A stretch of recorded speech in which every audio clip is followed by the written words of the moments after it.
हम फ्लैट नहीं, हम माहौल भी बनाते हैं। तो हमारा एंडेवर कभी भी ये नहीं होता है कि हमने फ्लैट बना के बेच दिया, हम उसे मेंटेन अपने आप करते हैं। सर, आशियाना के पीछे एक इमोशन रहता है कि आशियाना नाम आता है कि हाँ खुद का घर होता है। तो आप मुझे ये बताइए कि आशियाना का नाम आशियाना ही क्यों रखा गया, इसके पीछे का रीज़न क्या हो सकता तो आपको ऐसा लगेगा कि एक बच्चा जो है वो अपनी माँ के लैप में बैठा हुआ है। अच्छा। तो लोगों का फाउंडेशन उस तरीके से हुआ था।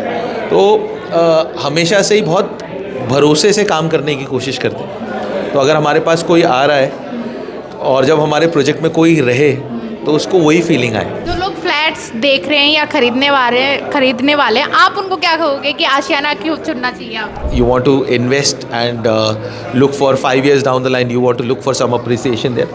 So अगर वो सारी रिक्वायरमेंट पूरी हो रही हैं तो लीजिए। लोगों ने तो आशियाना का जो नज़ारा देखा वो वाकई देखने लायक था, और आपने देखा भी किस तरह से लोगों ने इसके फीडबैक दिए, रिव्यू दिए कि आशियाना सच में एक घर है जो लोग खरीदना चाहते हैं, और जो खरीद भी रहे हैं उनकी सारी उत्सुकता हमने सबने देखी है और उनका फीडबैक भी देखा है। आज हमारे साथ में उनके वाइस प्रेसिडेंट दीपक जी है, आज हम उनसे बात करेंगे, उनसे जानेंगे क्योंकि उन्होंने आशियाना का जो ओमा प्रोजेक्ट लॉन्च किया है उसके अंदर क्या क्या खास बात है। सर, पहले तो आपको बहुत बहुत बधाई। Thank you so much ma'am. आप अपना नाम बताएं। मेरा नाम दीपक ध्यानी है, vice president sales and marketing है बस। सर, आप मुझे ये बताइए कि आशियाना के प्रोजेक्ट तो बहुत सारे आए, बट इस बार का जो प्रोजेक्ट आया है उसमें क्या नई खास बात है? आई थिंक इसका जो क्लब हाउस है, इसका जो ड्राइववे है, इसका बालकनी साइज़, इसका सीलिंग साइज़, ये आई थिंक हमारे हिसाब से आशियाना में तो हम पहली बार ही कर रहे हैं, पर जयपुर में भी इस तरीके का अपार्टमेंट और इस तरीके का कॉम्प्लेक्स मिलना बहुत मुश्किल है। So it's a very unique combination. People should come here and see it for themselves. I think they would be able to make lot of sense out of it. Sir, आप मुझे ये भी बताइए कि सब हमने रिव्यू भी लिया है, फीडबैक भी लिया है, उन लोगों ने हमें ये कहा है कि आशियाना के जो पहले प्रोजेक्ट थे वो इस वाले प्रोजेक्ट से बिल्कुल अलग है क्योंकि उन्होंने अपनी गलतियों को सुधारा है। क्या ये सच बात है? गलतियाँ तो नहीं कहेंगे, हर जगह पे इम्प्रूवमेंट होती है। कस्टमर्स फीडबैक देते हैं। अब जैसे किचन में फीडबैक आता था कि किसी ने कोई कस्टमर कहता था कि ये स्लैब बहुत ऊंचा है, कोई कहता था तो नीचा है। तो हमने उसमें बेशर्त दिया है कि भाई हम आपको सामान दे देंगे, अपने हिसाब से आप बता दीजिएगा, बनवा देंगे उसको। उसके अलावा से जैसे अगर आप एसीज़ देखते हैं वो पूरे कंसील किए हैं इसमें। उसके बाद गीज़र्स पूरे कंसील्ड हैं, दिखेंगे नहीं कहीं पे भी, स्पेस भी नहीं लेंगे अंदर। बालकनी साइजेस का फीडबैक आता था तो वो हमने बहुत पूरी स्वीपिंग बालकनी दी है एंड टू एंड में। तो छोटी छोटी चीज़ें जो कस्टमर मांगते हैं वो सारे फीडबैक इनकॉर्पोरेट करने की कोशिश की है। 4 BHK में उन्होंने बोला एक नुक चाहिए होता है जहाँ पे बच्चे पढ़ के काम कर सकें। वर्क फ्रॉम होम बढ़ गया है, कई लोगों को एक कॉर्नर बनाना होता है तो उसका एक बड़ा अच्छा सा स्पेस बना के दे दिया।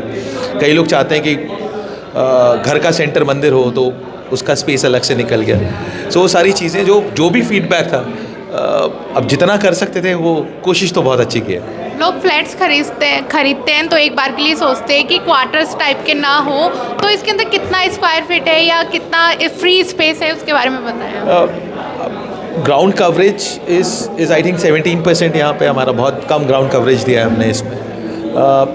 ओपन एरिया आपको क्लब हाउस भी ऐसा लगेगा कि लैंडस्केप का पार्ट है, आप ऊपर चढ़ सकते हैं, नीचे जा सकते हैं उसमें।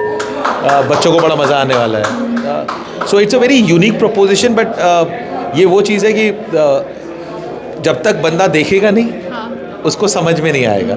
सो I think it's very hard to explain every part of the project there. I would request people to come. Sir, मेरा एक क्वेश्चन आपसे ये भी है कि फ्लैट सब बनाते हैं लेकिन आशियाना को क्यों चूज़ करें, उसके पीछे का रीज़न क्या है? हम फ्लैट नहीं, हम माहौल भी बनाते हैं। तो हमारा एंडेवर कभी भी ये नहीं होता है कि हमने फ्लैट बना के बेच दिया, हम उसे मेंटेन अपने आप करते हैं। हमारे बहुत सारे प्रोग्राम्स हैं। सुपर मॉम्स एक प्रोग्राम है, अगर कोई बाहर से शादी करके यहाँ पे फीमेल आती हैं तो उनको एक माहौल देना कि वो घुल मिल जाएं सबके बीच में, तो उस प्रोग्राम का नाम सुपर मॉम है। बहुत ज़्यादा पार्टिसिपेशन होता है उसमें। सर, उसकी स्टार्टिंग कब हुई थी वो सुपर मॉम वाली? हो गए आई थिंक 20 ईयर्स हो चुके हैं। जब हम इंडस्ट्रियल टाउन्स में घर बनाते थे, भिवाड़ी हो गया और जयपुर में भी हम आउटस्कर्ट्स पे मकान बनाते थे, तो उस टाइम पे बड़ी रिक्वायरमेंट आती थी कि वाइफ बोर हो जाती हैं अगर वो काम नहीं कर रही होती है, तो उनके लिए वो प्रोग्राम लॉन्च किया था। आज बहुत सक्सेसफुल है, बहुत तगड़ा सिनेरियो, फिनालेज होते हैं उसके। We choose super mom on a pan India basis, we choose super mom location wise जहाँ जहाँ पे हम ऑपरेशनल हैं। तो ये छोटी छोटी, तो हमारे यहाँ इंडियावेयर कभी मकान बनाना नहीं रहता। हमारा इंडियावेयर हमेशा ये रहता है कि हम लैंडस्केप बहुत अच्छा बनाएं, जहाँ पे लोग आके मिलें, बात करें, घुले मिलें, और बच्चे भाग सकें, बुज़ुर्ग लोग चल सकें, और एक ऐसा माहौल जहाँ पे सबको ये लगे कि हम एक परिवार की तरह रह रहे हैं। अब और आई थिंक हमको जो रिस्पांस मिलता है बहुत हद तक हमारी इंटेंट और डिलीवरी को लोग बाग बहुत अप्रिशिएट करते हैं, क्योंकि जो बोलते हैं वो करने की कोशिश बहुत ज़्यादा करते हैं। सर, आशियाना के पीछे एक इमोशन रहता है कि आशियाना नाम आते हैं कि हाँ खुद का घर होता है, तो आप मुझे ये बताइए कि आशियाना का नाम आशियाना ही क्यों रखा गया, इसके पीछे का रीज़न क्या हो सकता है? आप अब देखिए, ये हमारे फाउंडर्स ने नाम रखा था।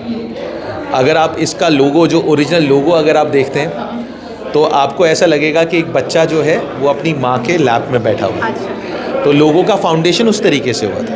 तो हमेशा से ही बहुत भरोसे से काम करने की कोशिश करते हैं। तो अगर हमारे पास कोई आ रहा है और जब हमारे प्रोजेक्ट में कोई रहे तो उसको वही फीलिंग आए, और इसीलिए डिलीवरी टाइम्स में बहुत एम्फेसिस देते हैं, मेंटेनेंस में बहुत एम्फेसिस देते हैं, माहौल पे बहुत एम्फेसिस देते हैं। बेसिकली आशियाना फेथ और ट्रस्ट है, उसके ऊपर सब लोगों ने ऐसे कहा कि ये फ्लैट्स तो बिल्कुल नहीं है, बंगलो टाइप है, तो आप उस पर क्या कहेंगे कि आपने क्या यही सोच के बनाया था? नहीं नहीं, फ्लैट्स ही हैं मैम, बंगलो नहीं बनाया हमने।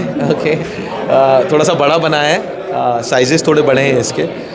यहाँ पे 2 BHK नहीं है, 3 BHK एंड 4 BHK है। सो बंगलो तो बिल्कुल नहीं है मैम। पर जब आप घर के अंदर रहेंगे, जो सीलिंग हाइट्स हैं, जो आपको स्पेस मिल रहा है, वो आपको मकान नहीं, एक घर की फीलिंग देगा।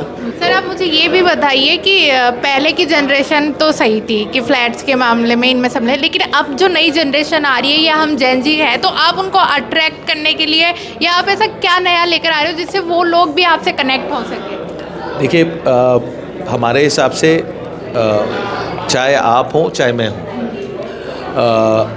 अब चाहे वो मेरी बेटी हो, अब वो तो अल्फ़ा हो गई आई थिंक ना, तो अब वो भी मकान खरीदेगी ना तो एक इमोशन से खरीदता है कि मेरे घर वाले ना रह रहे हों लेकिन आएंगे ज़रूर, मेरे दोस्त लोग आएंगे। So I think you want to show off what you own. अब वो चाहे आज की जनरेशन हो, चाहे आने वाली जनरेशन हो, and you want to feel proud where you live, you want to live in a address, okay. और I think we have always delivered a address, not a society. आप मुझे ये भी बताइए कि आप नए लोगों को कैसे कनेक्ट कर रहे हैं? So we are trying to, हमने जो हमारा सेंटर पीस था वो सोशल मीडिया, उस पर बहुत ज़्यादा स्पेंड किया। उसके अलावा हमने होर्डिंग्स, रेडियो, एंड आजकल इन्फ्लुएंसर्स की बातचीत काफ़ी सुनते हैं। आपके जेनजी लोग तो इन्फ्लुएंसर्स से भी बातचीत की थी, एक्टिवेशंस किए थे। तो and so we've mixed all the mediums. We have used digital, new mediums, influencers, as well as old newspaper भी किया है, radio भी किया है, hoarding भी किया है. So we have mixed and matched everything here, and I think somehow it worked. जो लोग फ्लैट्स देख रहे हैं या खरीदने वाले हैं, आप उनको क्या कहोगे कि आशियाना क्यों चुनना चाहिए आपको? आई थिंक मेरा ओपिनियन बहुत साफ रहता है कि अगर आपकी जो करंट रिक्वायरमेंट है वो पूरी होती है तो लीजिए। अगर by chance saying no is also a decision and we respect that. आपका जो भी आज की डेट में ज़रूरत है, चाहे वो रहने के लिए है, आप रेंट पे रेंटल इनकम देख रहे हैं, you want to invest and look for 5 years down the line, you want to look for some appreciation there. So अगर वो सारी रिक्वायरमेंट पूरी हो रही हैं तो लीजिए, अगर नहीं हो रहा है so you can let us know, and we would be very honest with the team कि यार short term buyers we don't entertain that much कि 6 महीने में बेच देंगे, लेने के बाद हम वो एंटरटेन करते ही नहीं, क्योंकि we want a long term buyer, तो उनको हम साफ मना कर देते हैं कि सर ये शायद आपके लिए नहीं है। तो मतलब अगर 6 महीने में somebody wants to sell it off, और we don't entertain that in any of the locations that we are in। आपने लिया है तो रजिस्ट्री करवाने के बाद ही आपको अगर इसको मिटिगेट करना हो या फिर आपको सेल आउट करना हो तभी कर सकते हैं। तो so trading type we don't entertain at all. So It's all about to कि आप लीव कर सकते हैं। हाँ, तो आपको लॉन्ग टर्म सोचना होगा हमारे साथ। तो शॉर्ट टर्म के बायर्स को हम बहुत हाथ जोड़ के बोलते हैं कि सर ये प्रोजेक्ट आपके लिए नहीं है। थैंक यू सर, आपने इतना अच्छा फीडबैक दिया और इतनी सारी चीज़ें हमारे को आशियाना के लिए बताई। Thank you so much. Thank you so much ma'am. जैसा कि आपने देखा कि हमने यहाँ के जो सर थे वाइस प्रेसिडेंट, उससे बात की, उन्होंने इतनी सारी चीज़ें बताई कि आशियाना क्यों बेस्ट है। फिलहाल के लिए इतना ही। ऐसी तमाम खबरों के लिए देखते रहिए द खटक।